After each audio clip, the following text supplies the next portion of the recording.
আলু, পেঁয়াজ, রসুন বীজের উচ্চ মূল্যে দিশেহারা কৃষক।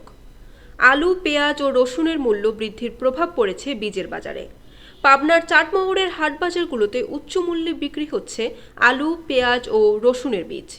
বর্তমানে প্রতিমণ রসুনের বীজ প্রায় 10,000 টাকায়, আলু বীজ 3,200 টাকায়, কন্দ পেঁয়াজের বীজ 9,000 টাকায় বিক্রি হচ্ছে। চারা পেঁয়াজ উৎপাদনের প্রতি কেজি দানা বীজ মানভেদে বিক্রি হচ্ছে 4,500 থেকে 12,000 টাকায়। পাবনার চাটমোহর কৃষি অফিস সূত্র জানায়, চলতি মৌসুমে চাটমোহরে 3,550 হেক্টর জমিতে রসুন, 490 হেক্টর জমিতে কন্দ পেঁয়াজ, 520 হেক্টর জমিতে চারা পেঁয়াজ ও 70 হেক্টর জমিতে আলু আবাদের লক্ষ্যমাত্রা নির্ধারণ করা হয়েছে। চাটমোহর উপজেলা কৃষি কর্মকর্তা জসিম উদ্দিন জানান, এবার সারা দেশে আলু পেঁয়াজের সংকট ছিল, বীজ পাওয়া যাচ্ছে না এমন নয়। উচ্চ মূল্য হলেও কৃষক হাট বাজার থেকে বীজ সংগ্রহ করে জমিতে লাগাচ্ছেন। আবহাওয়া অনুকূলে থাকলে কৃষক ভালো ফলন পাবেন আশা করছি। Barishal dot news.